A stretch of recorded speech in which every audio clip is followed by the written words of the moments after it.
नमस्कार दोस्तों, स्वागत है आपका आपके अपने यूट्यूब चैनल अन्वित शिक्षा में।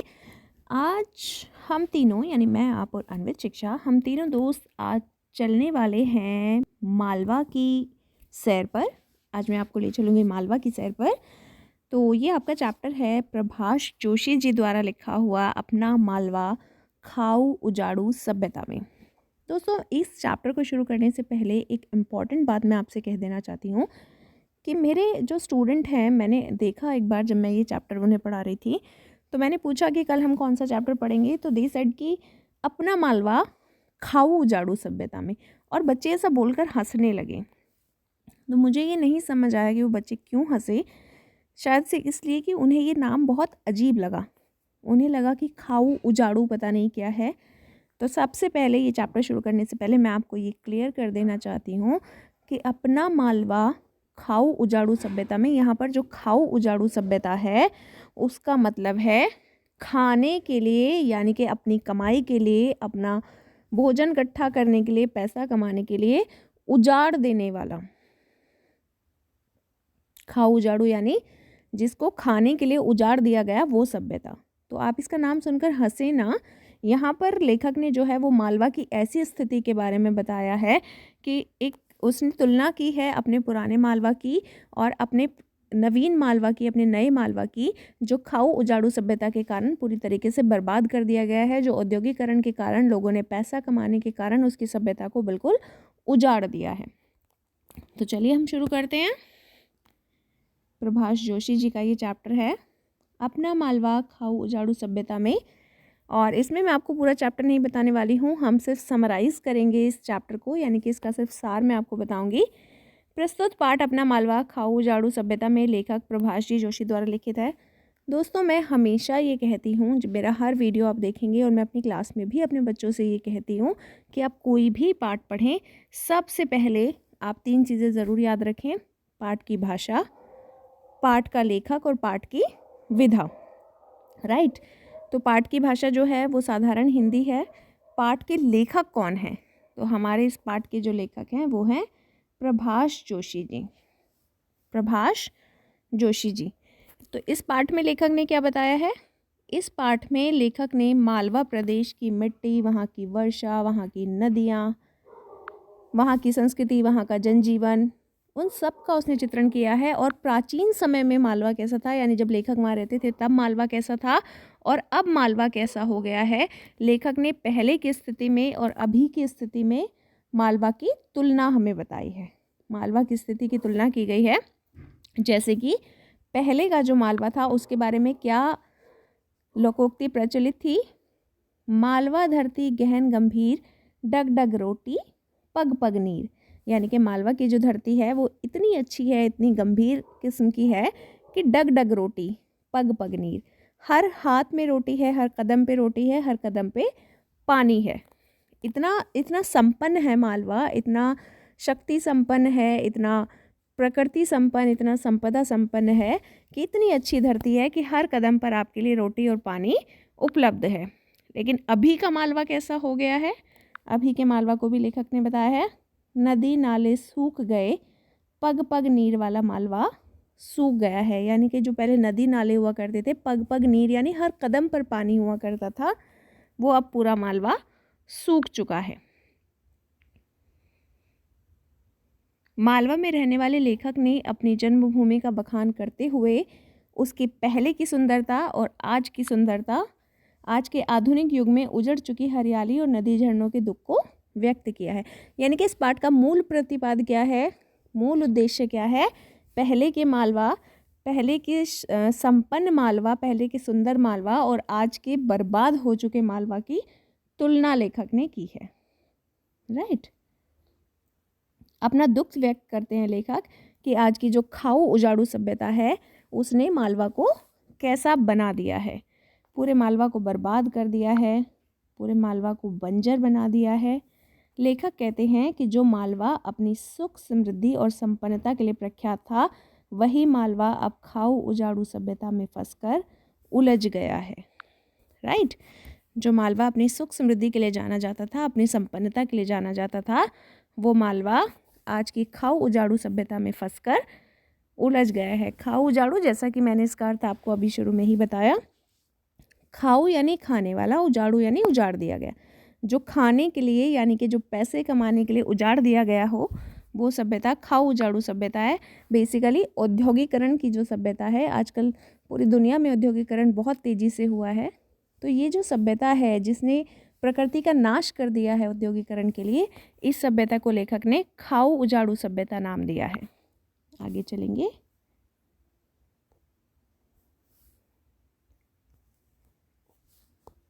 अब लेखक यहाँ पर मालवा का वर्णन करते हैं कि क्या क्या होता था मालवा में। नवरात्रि के समय घाट स्थापना का उन्होंने उल्लेख किया है। बताते हैं कि दिन बहुत ही खुशहाली का दिन है। इस दिन लोग सज धज कर घर आंगन को सजाते हैं, लेकिन आज आसमान में बादल गरज रहे हैं, बारिश होने वाली है। और मैं उस घड़ी मालवा की उजली चटक धूप, लहलहाते ज्वार बाजरे, सरसों सोयाबीन की फसल, बेल के पीले फूल दमकते हुए आंगन को देखने आया था। इस क्वार के महीने में तो बारिश चली भी जाती है, लेकिन इस बार यह बारिश ज़रूर होगी। उस वक्त बहुत बारिश हुई। किसानों का कहना था कि हमारी सोयाबीन की फसल तो गल गई, लेकिन गेहूं और चने की फसल जो है वो अच्छी होगी।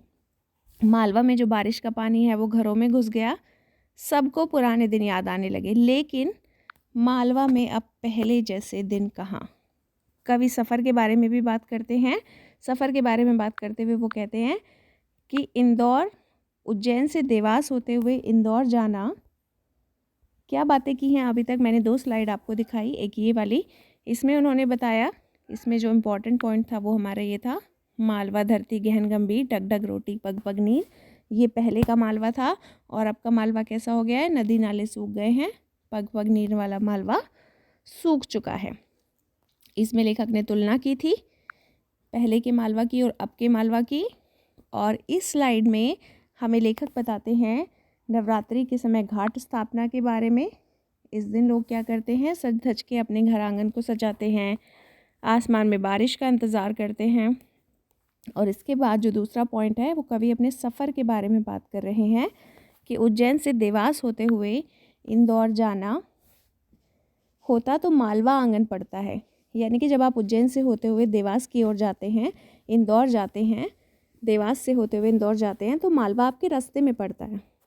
और क्वार के महीने में जब जाना होता था तो मालवा की भरी पूरी गदराई हरियाली तबीयत मस्त हो जाती थी। यानी कि मालवा में जो है वो पूरी हरियाली छाई रहती थी क्वार के महीने में। ये भी दोस्तों एक इम्पॉर्टेंट क्वेश्चन इसमें बनता है कि कौन से महीने में मालवा की जो हरियाली होती थी वो अपने चरम पर होती थी, अपने चरम पर होती थी। यानी कि सबसे ज़्यादा हरियाली मालवा में कौन से महीने में पाई जाती है, क्वार के महीने में, राइट। ये 1 नंबर में आपसे पूछा जा सकता है। कुएं, बावड़ी, तालाब, तलैया के लबालब भरे नदी नालों को बहते और फसलों को लहलाते हुए देखो तो गजब की खुशी की अनुभूति होती है। आगे चलेंगे। अब आगे लेखक आ गए हैं औद्योगिक पद्धति के कारण मालवा कैसा हो चुका है ये बताते हैं। औद्योगिक पद्धति के कारण सारा मालवा बदल चुका है। समृद्ध मालवा अब खाऊ उजाड़ू सभ्यता बन गया है। जो मालवा कभी बहुत समृद्ध हुआ करता था, बहुत संपन्न हुआ करता था, वो अब कैसी सभ्यता बन चुका है, खाऊ उजाड़ू सभ्यता। लेखक के अनुसार खाऊ उजाड़ू सभ्यता अमेरिका और यूरोपियन की देन है। देखो बच्चों, ये भी 1 नंबर में आपका बहुत इंपॉर्टेंट क्वेश्चन बनता है कि लेखक के अनुसार खाऊ उजाड़ू सभ्यता किसकी देन है। तो किसकी देन है ये, अमेरिका और यूरोप की, जिसके कारण विकास की औद्योगिक सभ्यता उजाड़ की अब सभ्यता बन गई है, जिसके कारण पूरी दुनिया प्रभावित हुई है। जैसे लेखक बताते हैं किस तरह से इस औद्योगिकरण ने मालवा को प्रभावित किया है।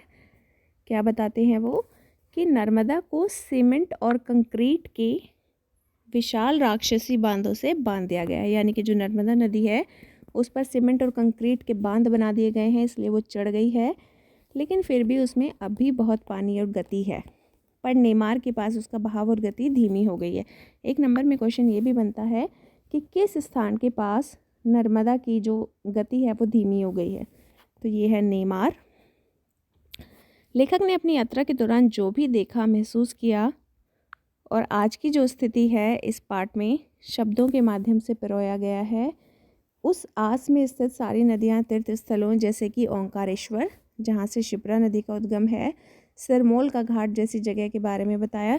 बच्चों ये भी इसमें एक क्वेश्चन बनता है कि 3 या 2 ऐसी जगहों के नाम बताएं जिनका लेखक ने अपनी यात्रा में वर्णन किया है। तो आप बता देंगे ओंकारेश्वर का, शिप्रा नदी जो कि शिप्रा नदी का उद्गम है, शिप्रा नदी का वर्णन किया है, नर्मदा नदी का वर्णन किया है, सिरमौल के घाट का वर्णन किया है। ये पूछा जा सकता है आपसे कि 4 या 2 ऐसी जगहों के नाम बताइए जिनका लेखक ने इस पाठ में जिक्र किया है या वर्णन किया है, जो आज के समय में नष्ट होने के कगार पर हैं। नदियों की जगह बांध ने ले ली है और फसलों की जगह कारखानों ने ले ली है। कितना बड़ा सच लेखक बता रहे हैं इस पाठ में, और कितना दर्द है कि हमारी पूरी की पूरी सभ्यता जो है वो नष्ट कर दी गई है। वो क्या बन गए हैं? बांध बन गए हैं, यानी कि नदियों की जगह सीमेंट के, कंक्रीट के बांधों ने ले ली है, और फसलों की जगह किसने ले ली है? हमारी फसलों की जगह ले ली है कारखानों ने। यानी कि खेत खलिहान जो है वो काट दिए गए हैं, उजाड़ दिए गए हैं, और उनकी जगह अब किसने ले ली है? फैक्ट्रियों ने, कारखानों ने।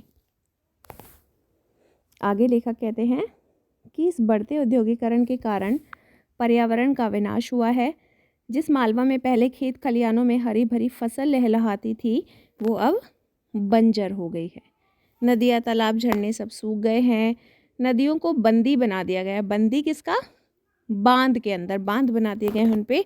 अमेरिका की खाऊ उजाड़ू जीवन पद्धति ने पूरी दुनिया को इतना प्रभावित किया है कि हम खुद अपनी जीवन पद्धति, संस्कृति, सभ्यता और अपनी धरती माता को उजाड़ने में लगे हुए हैं। कितनी इंपॉर्टेंट लाइन लेखक कह रहे हैं कि अमेरिका की जो खाऊ उजाड़ू पद्धति है इसने पूरी दुनिया को इतना प्रभावित किया है कि हम खुद ही अपनी जीवन पद्धति, अपनी संस्कृति, अपनी सभ्यता, अपनी धरती माता को उजाड़ने में लग गए हैं। यानी कि हम खुद ही अपनी फसलों को काट के कारखाने बना रहे हैं, हम खुद ही अपनी नदियों को समेट कर उन पर बांध बना रहे हैं। अमेरिका की इस पद्धति ने इतना प्रभावित किया है कि हम अपने ही हाथों से अपना विनाश कर रहे हैं। आगे लेखक बताते हैं, आधुनिक पद्धति के विकास ने हमारे जीवन को हमारे जड़ ज़मीन से अलग कर दिया है।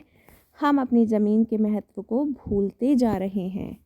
जिस ज़मीन से, जिस मिट्टी से हम जुड़े हुए हैं उसके महत्व को हम भूलते जा रहे हैं। और हकीकत तो ये है कि हम विकास के नाम पर उजड़ रहे हैं। कितनी महत्वपूर्ण लाइन लेखक कहते हैं कि विकास के नाम पर हम उजड़ रहे हैं। यानी बोल तो हम रहे हैं कि विकास हो रहा है, लेकिन हम अपने ही हाथों से अपना विनाश कर रहे हैं। इस पाठ के माध्यम से लेखक ने पर्यावरणीय सरोकारों को आम जनता से जोड़ दिया है और पर्यावरण के प्रति लोगों को सचेत किया है। दोस्तों ये इंपॉर्टेंट क्वेश्चन है कि इस पाठ के माध्यम से लेखक क्या कहना चाहते हैं, ये आपसे पूछा जा सकता है। तो इस पाठ के माध्यम से लेखक जो है वो पर्यावरण के प्रति लोगों को सचेत कर रहे हैं, मनुष्य को पर्यावरण का महत्व बताने की कोशिश कर रहे हैं, पर्यावरण की सुरक्षा के लिए उसके लिए सचेत कर रहे हैं, और लोगों को पर्यावरण का महत्व बताने की कोशिश कर रहे हैं कि औद्योगिकरण के नाम पे वो अपना विनाश खुद ना करें, अपनी सभ्यता, अपनी संस्कृति, अपने पर्यावरण का नाश ना करें। ये लेखक की बताने की कोशिश है। आगे क्या कहते हैं, लेखक ने मालवा के साथ साथ पूरे प्रकृति के विनाश की ओर अग्रसर किया है, जिसे हम पर्यावरण विनाश से बच सकें अथवा उसके महत्व को समझकर प्रकृति का दोहन ना करें बल्कि उसका संरक्षण करें। लेखक क्या मैसेज देना चाहते हैं, क्या संदेश है उनका कि हम पर्यावरण का विनाश ना करें, उससे बचें, पर्यावरण के महत्व को समझ के प्रकृति का दोहन बिल्कुल ना करें, उसका संरक्षण करें। नहीं तो खाऊ उजाड़ू सभ्यता में हमारी पूरी सभ्यता, हमारी पूरी संस्कृति, हमारा पूरा पर्यावरण जो है वो नष्ट हो जाएगा। आशा करती हूँ दोस्तों कि आपको ये वीडियो पसंद आई होगी, आप इस चैप्टर को समझ पाए होंगे इस वीडियो के माध्यम से। और दोस्तों एक और इम्पॉर्टेंट चीज़ मैं आपको बता दूं कि इस चैप्टर के महत्वपूर्ण प्रश्न जो हैं वो भी मेरे पास आपके लिए मौजूद हैं। तो आप इस वीडियो के डिस्क्रिप्शन लिंक में जाकर, डिस्क्रिप्शन बॉक्स में जाकर आप इस पाठ के महत्वपूर्ण प्रश्नोत्तरों वाली वीडियो का लिंक हासिल कर सकते हैं। इस वीडियो के डिस्क्रिप्शन बॉक्स में मैंने इम्पॉर्टेंट लिंक दिया है जिस पर आप ज़रूर उसको जाएं, देखें, और इस पाठ के एग्ज़ाम की दृष्टि से जो आपके ना सिर्फ एनसीईआरटी के क्वेश्चन आंसर मैंने नहीं लिए हैं इसमें, क्योंकि वो ऑलरेडी आपकी बुक में है। एनसीईआरटी के अलावा जो महत्वपूर्ण प्रश्न हैं इस पाठ के, वो आपको मेरी वीडियो में मिल जाएंगे। तो आप इस चैप्टर के इस वीडियो के डिस्क्रिप्शन बॉक्स में जाकर वहाँ से लिंक ले सकते हैं। और अगर आप न सिर्फ हिंदी के लिए बल्कि दूसरे सब्जेक्ट के लिए भी इसी तरह का स्टडी मटेरियल अपने लिए चाहते हैं, आंसर कीज़, क्वेश्चन पेपर्स, आपके मॉडल टेस्ट पेपर्स, तो आप अन्वित शिक्षा को ज़रूर सब्सक्राइब करें ताकि आपके सभी सब्जेक्ट से रिलेटेड इस तरह का स्टडी मटेरियल आपको मिलता रहे। Thank you. और हाँ, वीडियो को लाइक एंड शेयर ज़रूर करें और चैनल को सब्सक्राइब करना ना भूलें। Thank you.